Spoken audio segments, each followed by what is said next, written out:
So as you're making your way back to your seats, I'd like to introduce our next speaker. He's from Advanced Trading, thanks.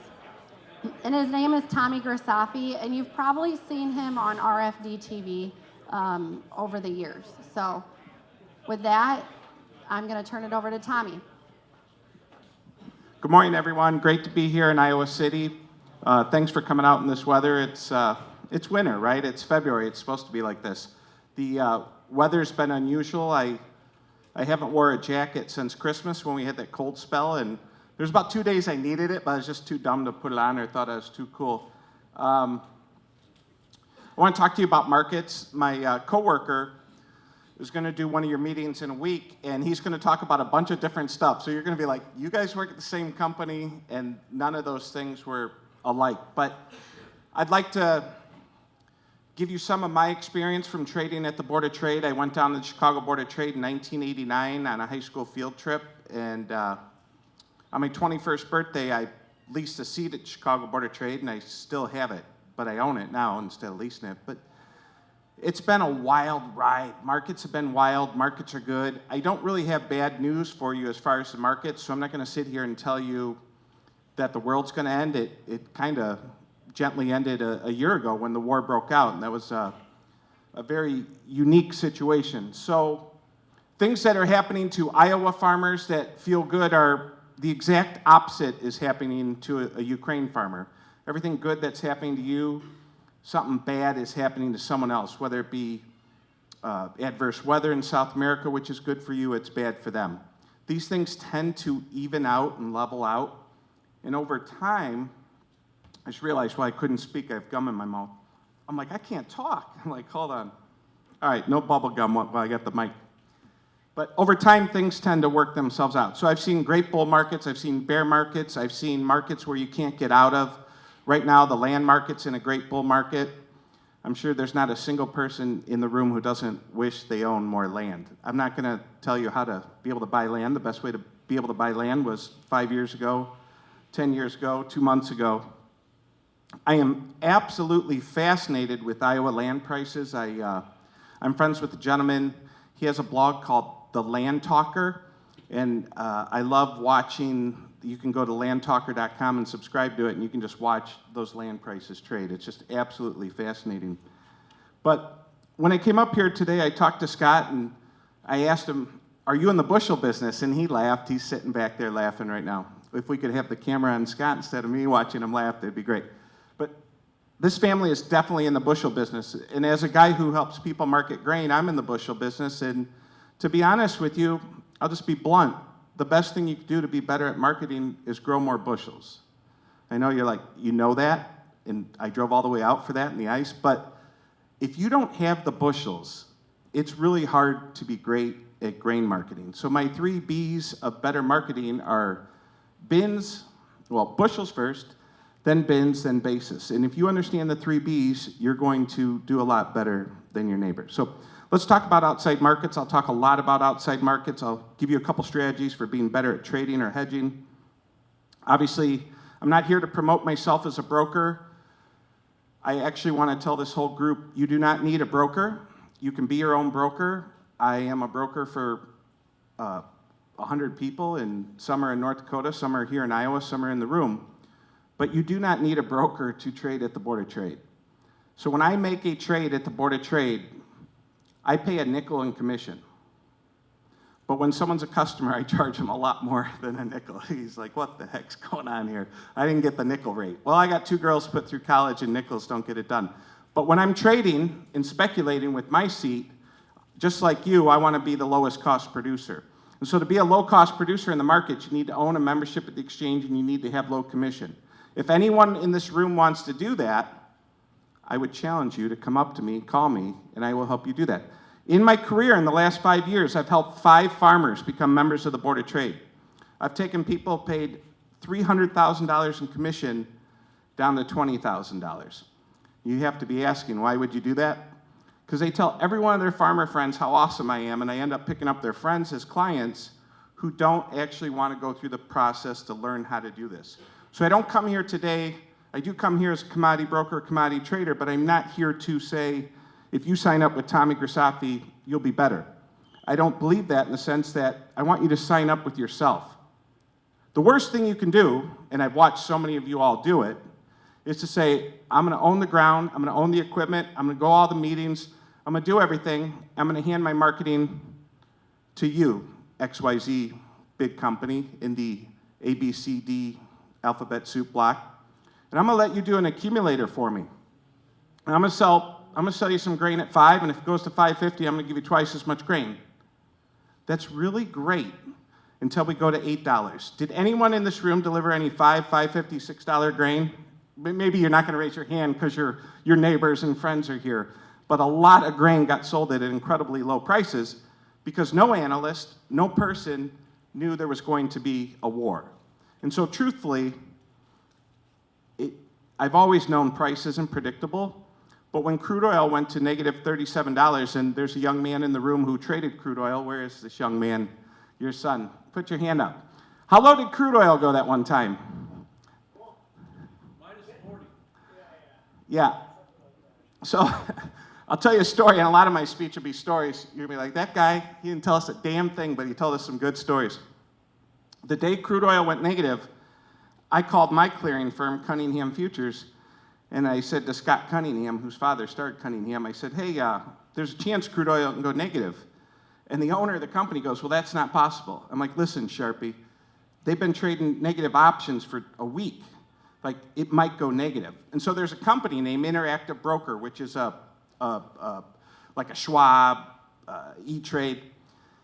And Interactive Broker and a few other people didn't have their software set up for crude oil to go to zero, and you know the story. So crude oil goes to go below zero. So crude oil goes, this is just the deliverable month, I think it was the May contract actually, pandemic started 3 years ago right now, and the May contract. So when crude oil got to $1, 50 cents, 10 cents, zero, all these people around the world started clicking on it at zero. What they didn't realize was it was actually at -5, -10, -20, and closed at -47. There were people, this is a true story, because all the other stories I'm going to tell you next hour are BS. There are people, if you Google Interactive Broker crude oil trade, there were people who had $50,000 in their account and came in the next day, debit $9 million. They had accumulated hundreds of crude oil futures contracts at what they thought was a penny, and it was -5, -10, -20. So it's a room full of farmers, and you say, you own a seat at the board trade, you're a commodity broker, where's grains going? I tell you, I have no clue because I've seen crude oil go to negative, so anything's possible. There's nothing that can't happen now in the markets. All right. I usually shut my phone off, but I wanted to see how long I'm talking for, and that sucker rings all day. Right up here, I just wanted us all to be humble and realize that this is the U.S. debt clock. The average American right now is making $55,000 a year. The average person in this room, your net equity based on just grain you grow or grew last year or grain you're going to grow next year, your P&L is going to move $55,000 today. Beans are down 6, corn's down 5, wheat's down 14. Hogs were almost up limit yesterday, they're down today. Your money's flying around there.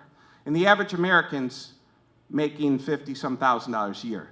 That's not quite enough money to buy gas. I've heard eggs went up, and they're sure not going to be able to buy a lot of land in Iowa with that. So the haves and have-nots have expanded tremendously.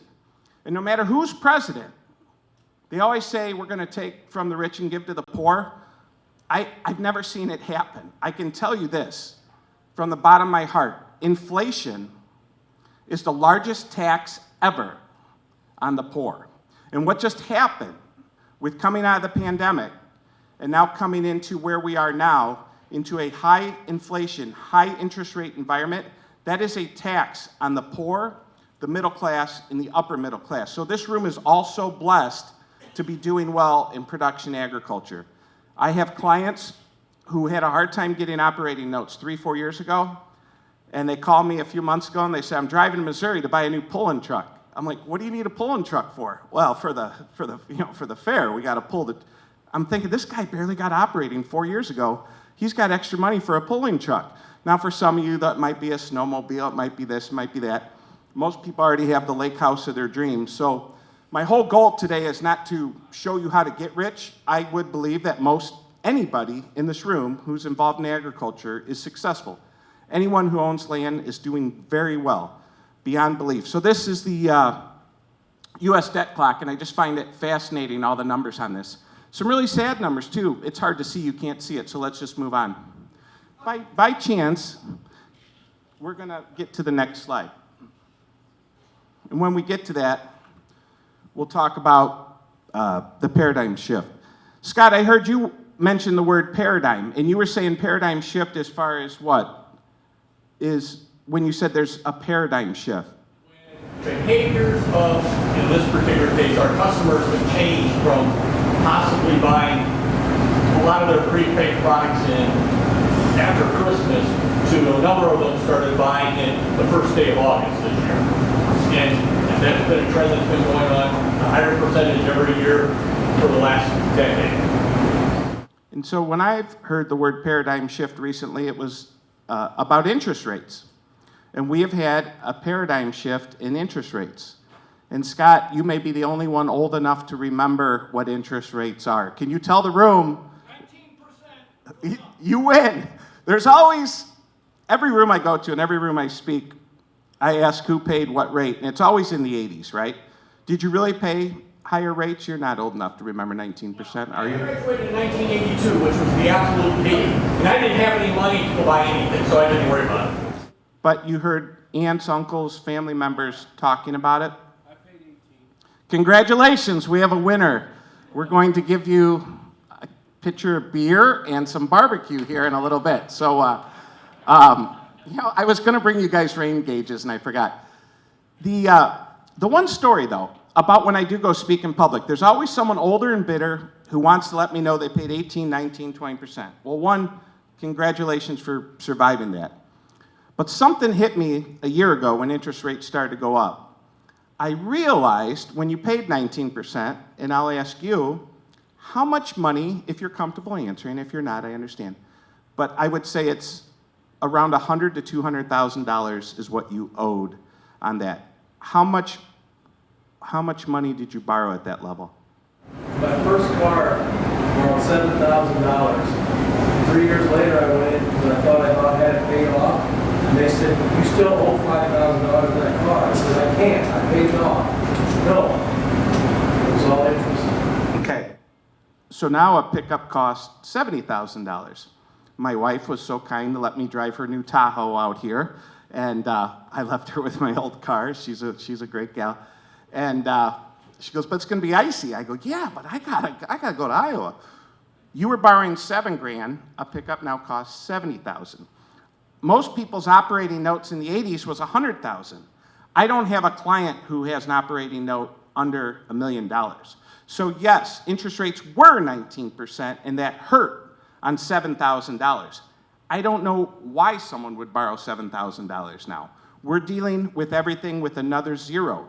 So when we come out of this paradigm shift, and interest rates go from 3%, which our United States government artificially kept down there for a long time, and when we come out of that, it's very painful because we went from 3 to 8, and right now the 2-year note is yielding 80 pips higher than the 10-year. So I skipped ahead a little bit on my slides, but we're going to get back to that.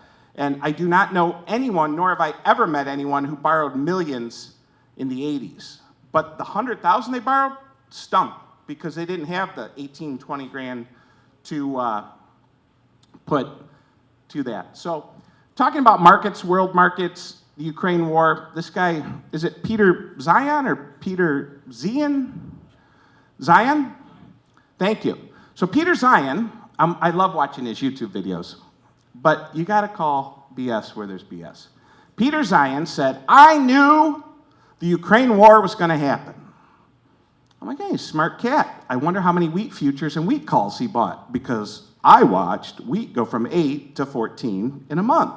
And I watched on the day the war broke, you could have bought a $12 call when wheat futures were trading 8. You could have bought a $12 call for 2 pennies, which is $100. And a lot of people say options don't work, and I have a story about that in a little bit.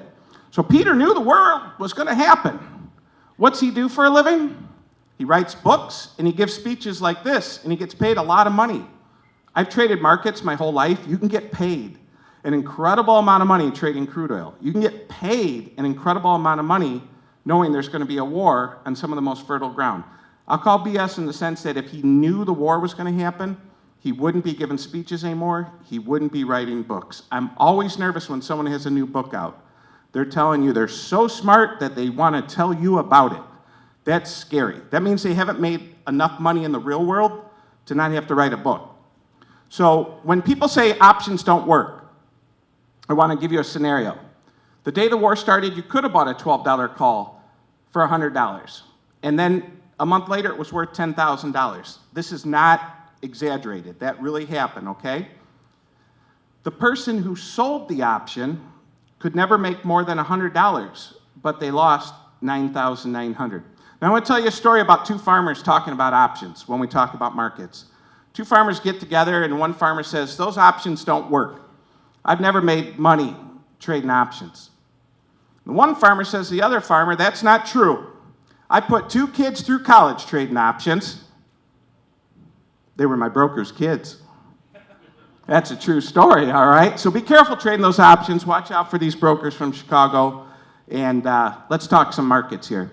So I call a little BS on Peter. Okay, you got your pen and paper, and I do like him, and I'll continue to watch his videos, but I cannot watch a man say, I knew. And if you know, you take it and turn it into money. Even if you don't want money, you take the money and donate it to a charity, okay? I think a lot of these people, these talking heads, they're full of it. Something that's not full of it is this podcast. Great podcast, Escaping 1980. It's a 7-part podcast series. I have a podcast called the Ag Bull Podcast.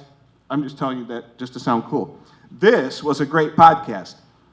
So I was recording a podcast with my friend Jamie from Prinsco Drain Tile. Has anyone ever planted black drain tile with the yellow stripe?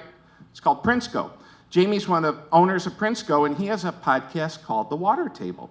So Jamie says when Ag Bull Media, myself, and Jamie are recording a podcast, he says, Tommy, have you ever heard about Escaping 1980?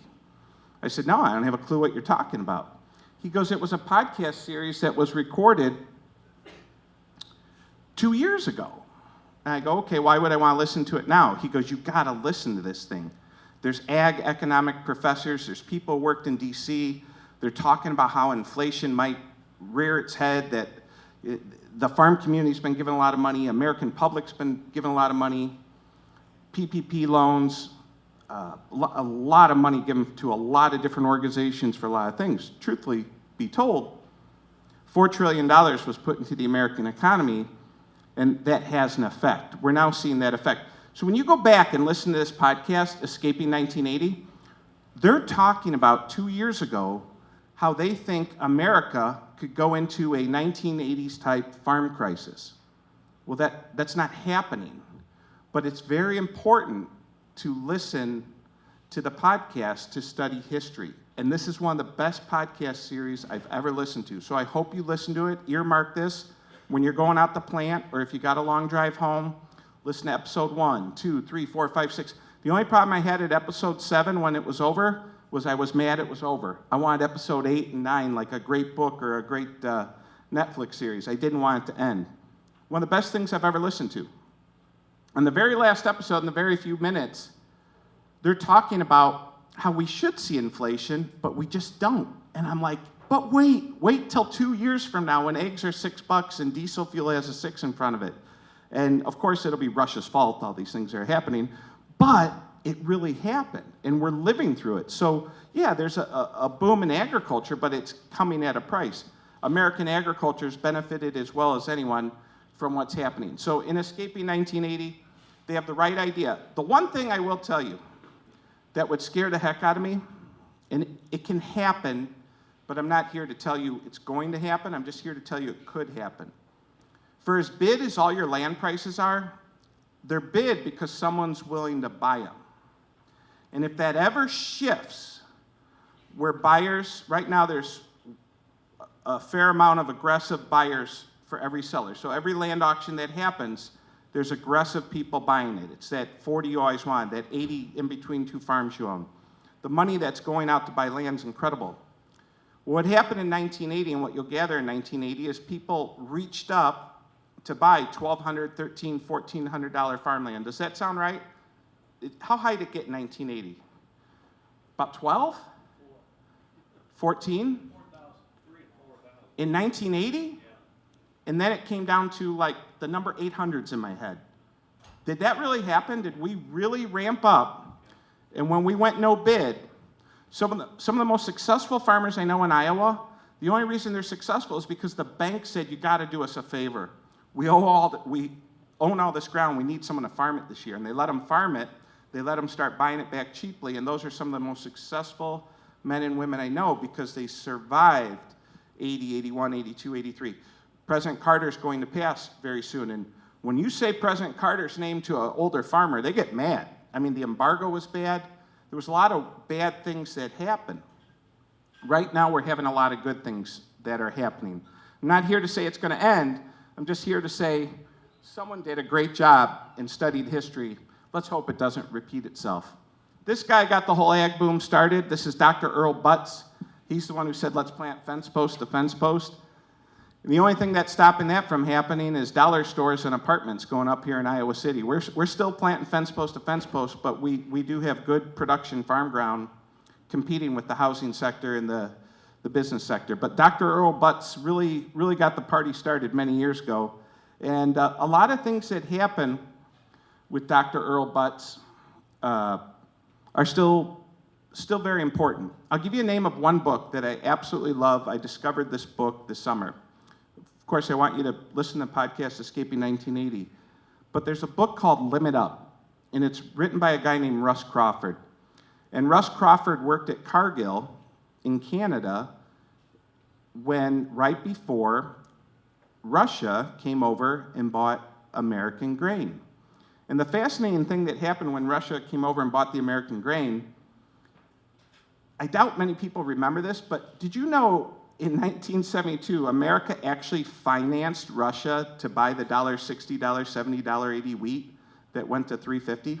We gave them the money and the loan to do that. What happened 50 years ago and 6 months ago when Russia had a production problem and came and bought our wheat and grain, and it was incredible. The amount of grain that was sold to them, it's called the Great Grain Robbery. So if you like studying history, you like learning, go listen to this podcast.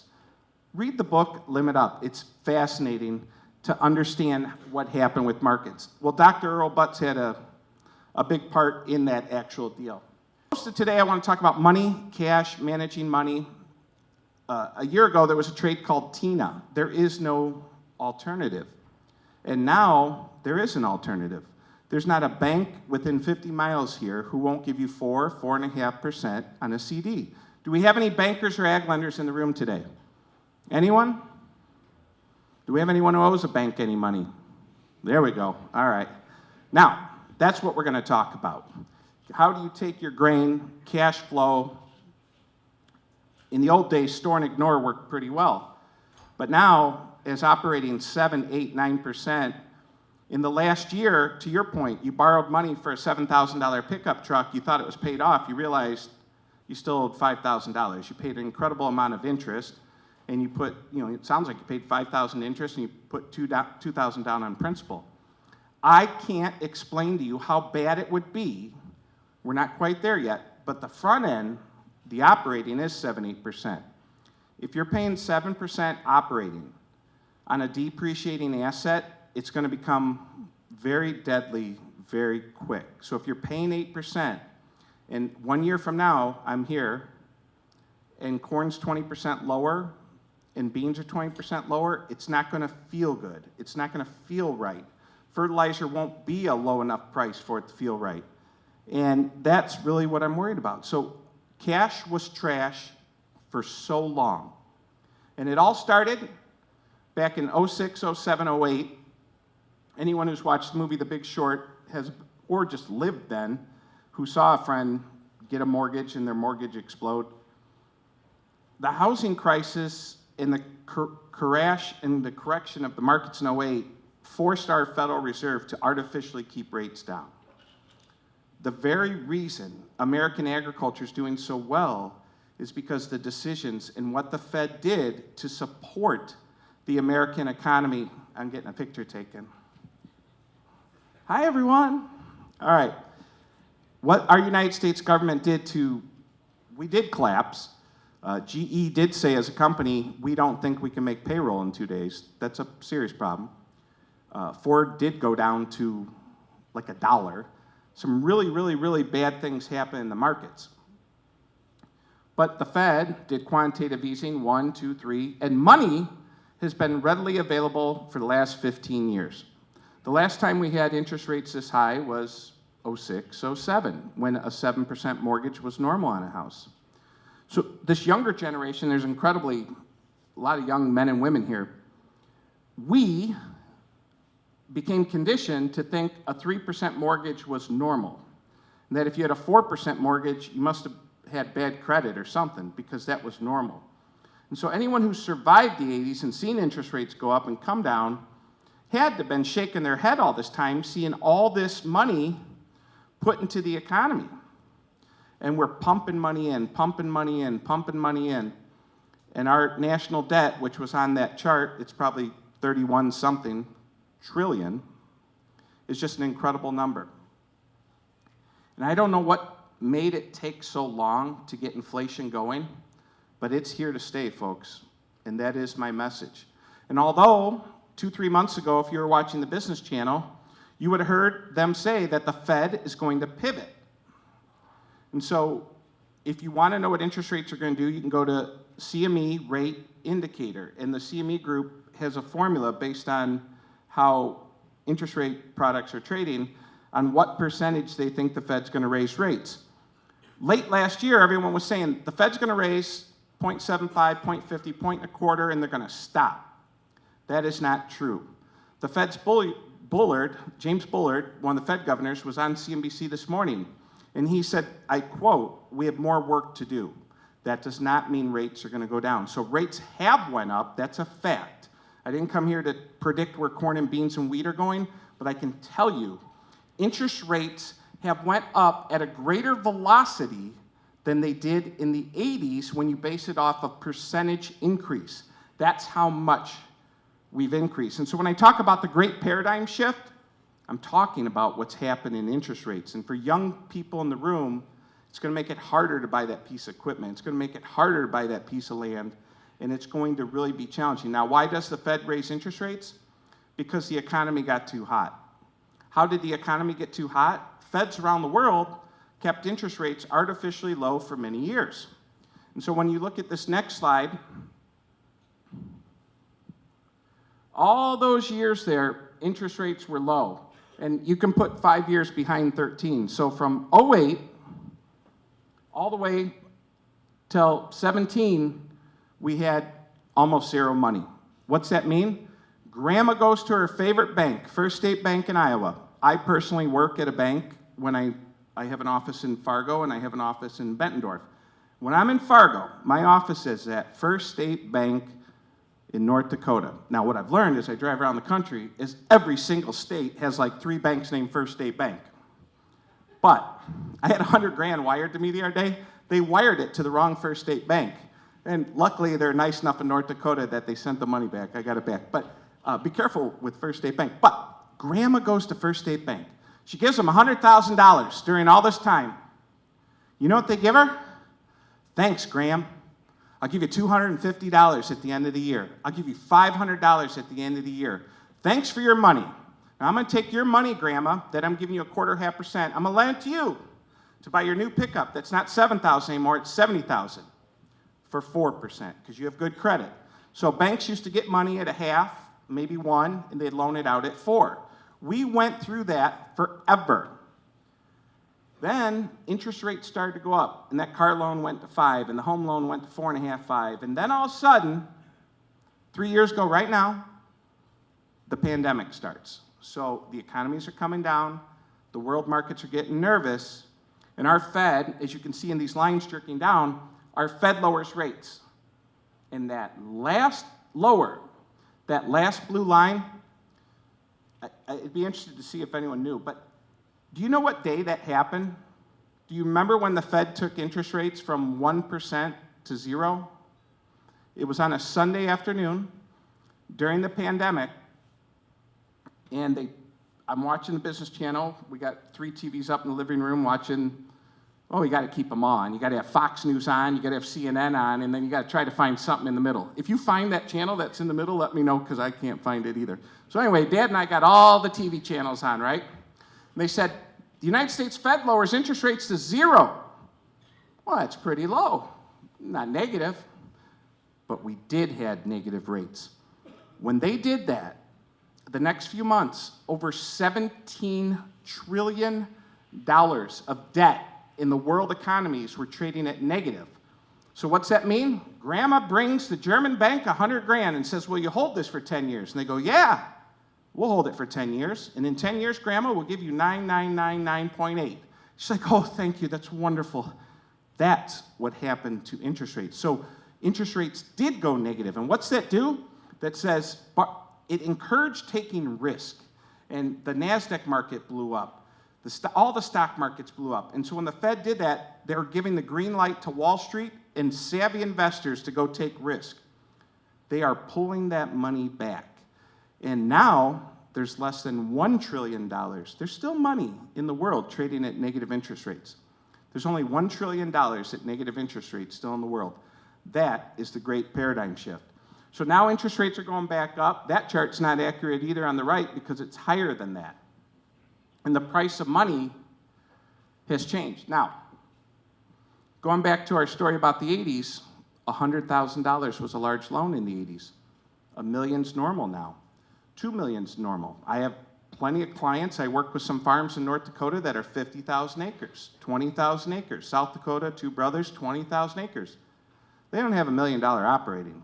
They have a 5, a 7. Do they use it all? No, but they have it, and that's very interesting what's happened. This is another interest rate chart, just shows pretty much the same thing, goes back to 08, shows we had higher, and then that chart on the right is wrong, because that 2.33 in August of 22, that is not right. That is double. That is 4 something now. So overall, just getting to the basics of markets. The bad news I have for you is that we're going to have high inputs, high interest, and high labor cost. That is the bad news. To the point when the gentleman started the show today, they said, you know what, commodity prices look okay in 23. And that's true, they do. Looking at my phone, it looks like corn's down 2 or 3 right now. Not the end of the world. Right now, we're going through the crop insurance period. February crop insurance, I don't sell crop insurance, but I'm registered, but I let my crop insurance friends sell the crop insurance. Corn crop insurance looks to be $5.95. November beans is creeping up because beans have creeped up the last few days, but we're around that $13.75 level, maybe $13.80. So those are your prices. If you like buying insurance, the United States government's offering the best insurance there is. Federal crop insurance beats any product at the Chicago Board of Trade or the Chicago Mercantile Group. I like to combine crop insurance with a put. That's what I like to do. But the bad news, and when you say, Tommy, predict the markets for us. You're a trader. Sure, no problem. D's 23s at $6. D's 24s at $5.50.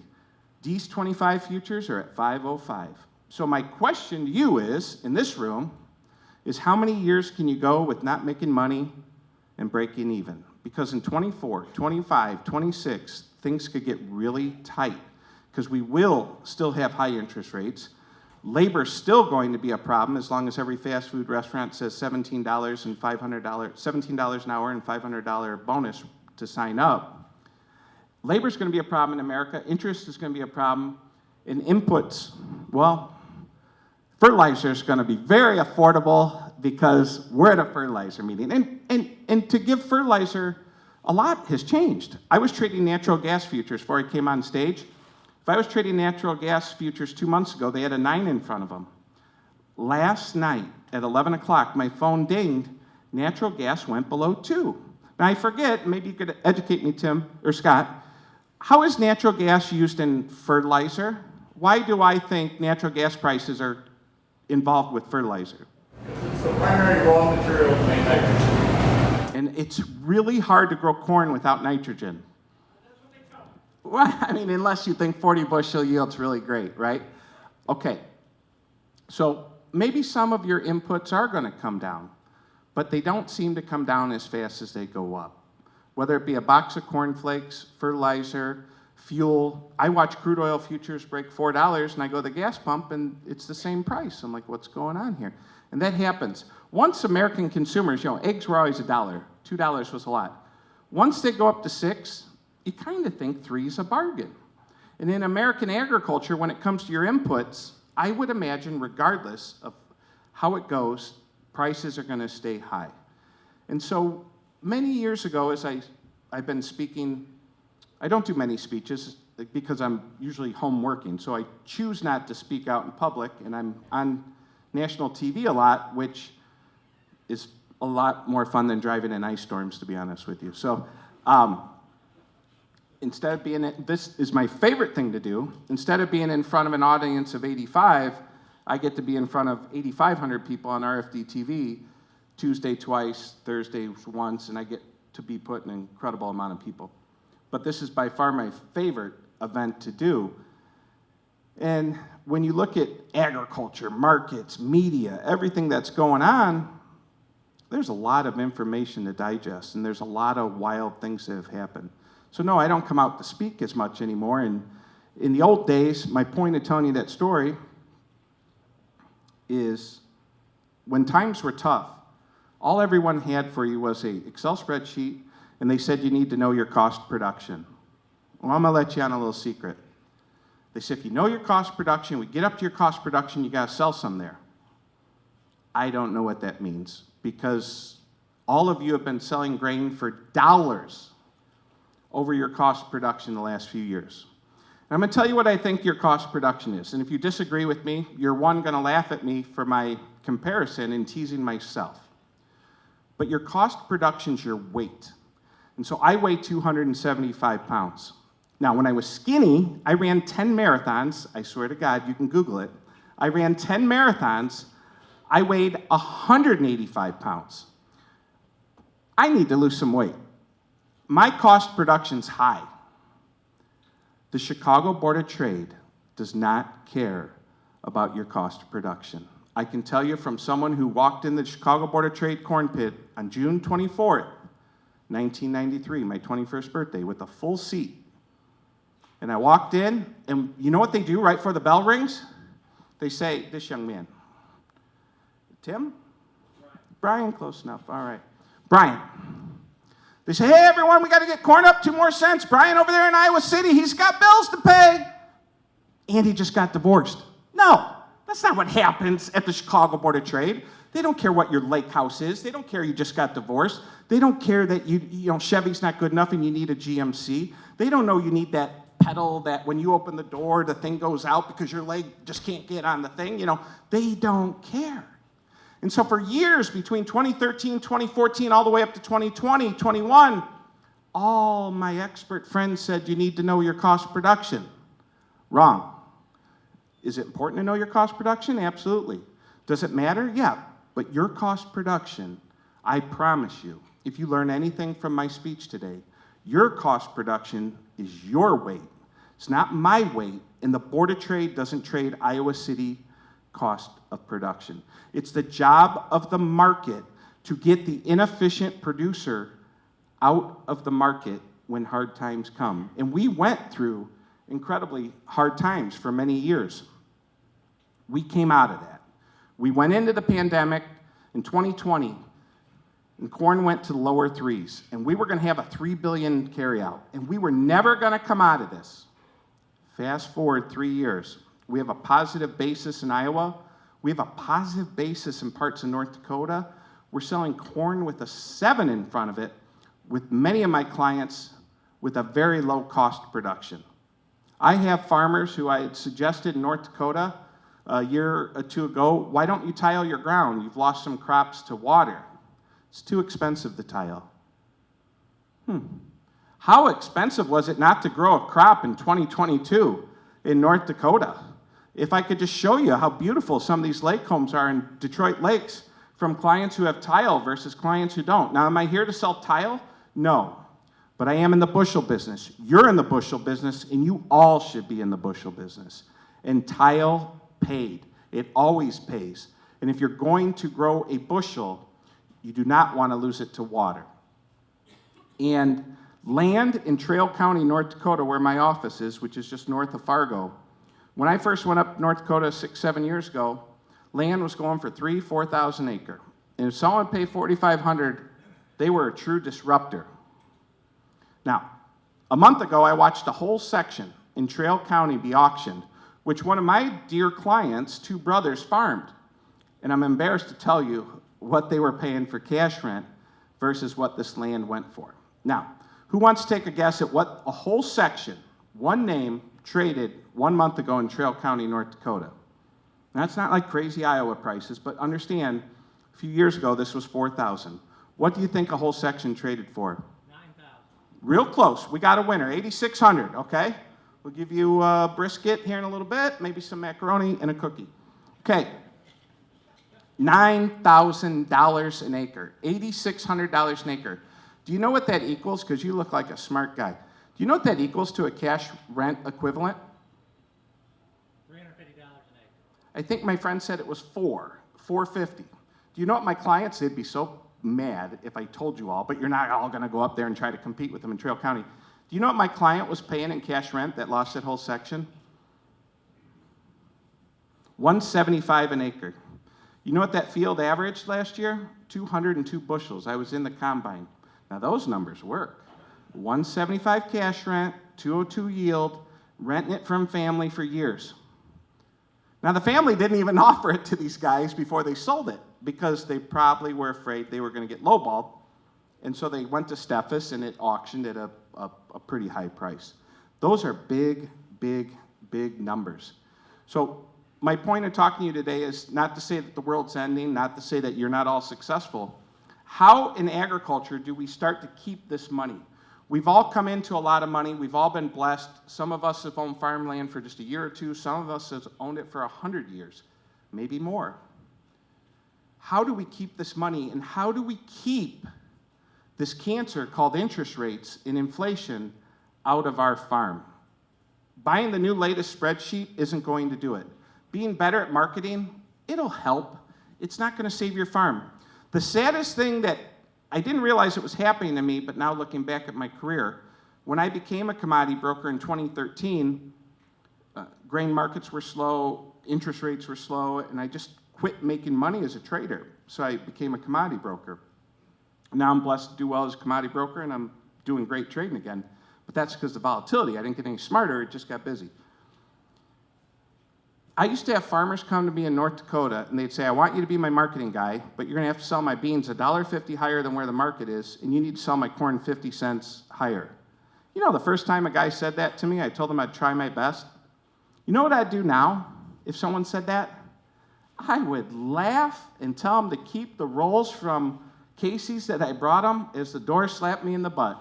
Because it's not my job to sell your grain $1 higher than the market because you went and bought a $1.5 million lake house in DL, and that you bought too much farm ground, because these guys were the ones who paid $3,500. And when we went through hard times, this ground came back down to $2,500 up there. And so this cycle keeps happening in ag. Boom, bust, too aggressive, not aggressive enough.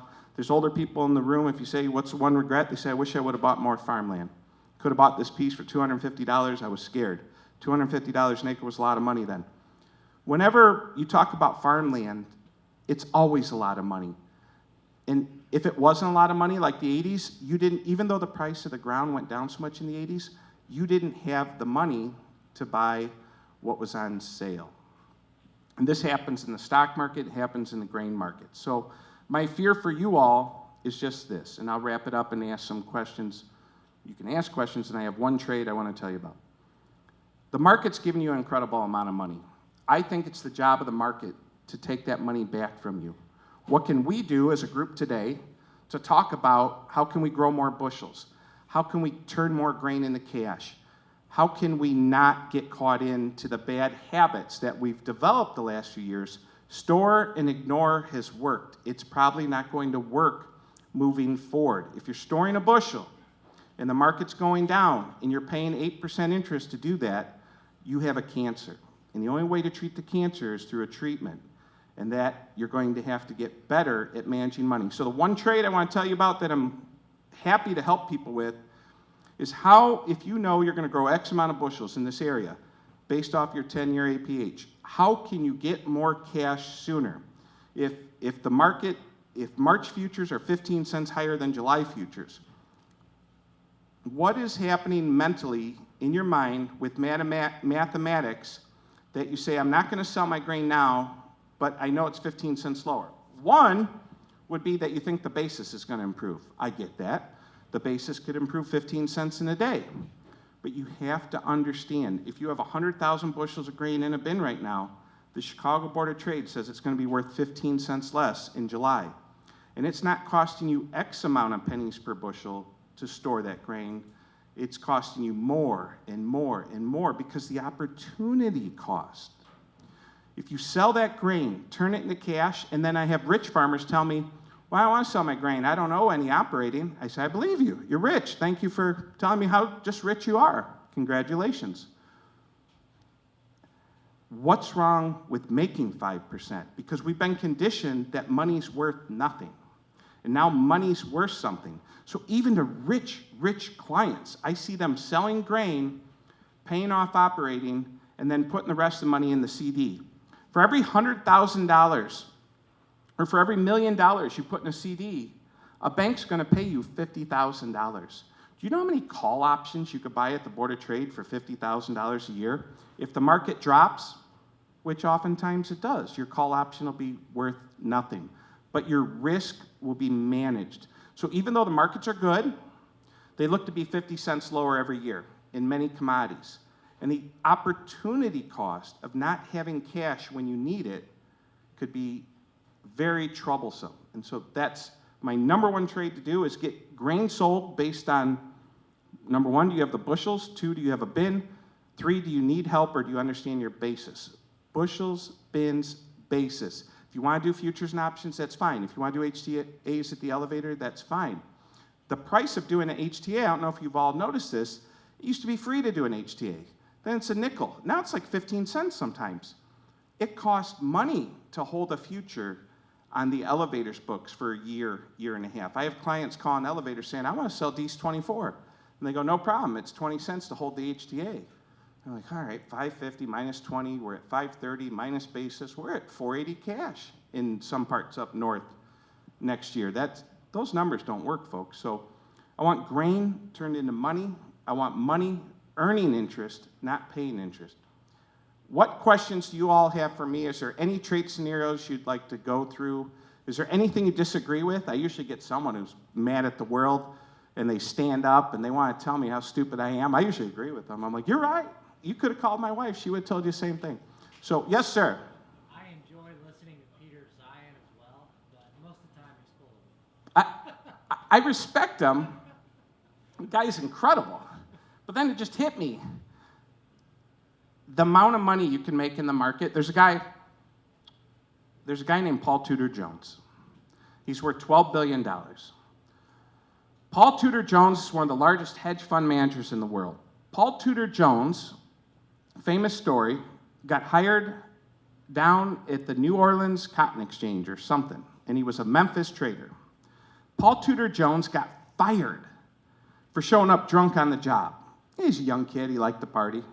He got fired by a guy named Eli Tullis. The reason I know this is Eli Tullis' son lives in Valparaiso, Indiana. Paul Tudor Jones got fired from Eli Tullis for being drunk on the job. He was having himself a good old time the night before. He said it changed his life. And he was a competitive boxer at, I want to say, one of the Virginia universities. It's the red and white one, whatever one that is. Paul Tudor Jones went on to not only make a lot of people, if he's worth $12 billion, he's made other people tens of billions of dollars. The reason that man I know, Eli Tullis' son from Valparaiso, doesn't work is that even though Eli's daddy fired Paul, when Paul started his hedge fund, the first guy he went to was Eli Tullis. And Eli Tullis gave him a couple $100,000. That turned out to be hundreds of millions of dollars. So yes, I think people who know how to use markets actually do them. And people who like talking about markets, they speak between 10 and 11 here. No, I'm kidding. I wish I could be trading right now, but I have learned one thing.